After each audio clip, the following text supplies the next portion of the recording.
A polymer that works reliably in coatings, adhesives, or water treatment can behave very differently inside a semiconductor fabrication process.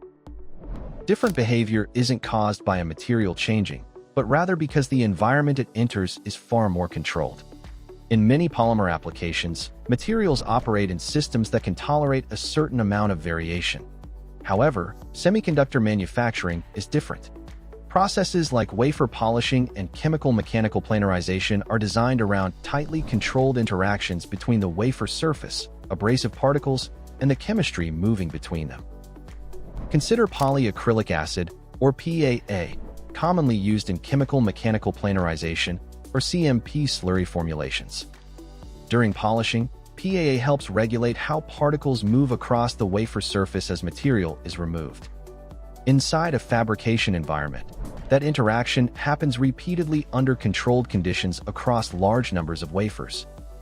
In a process that's engineered this precisely, the behavior of every component in the slurry becomes part of the process itself.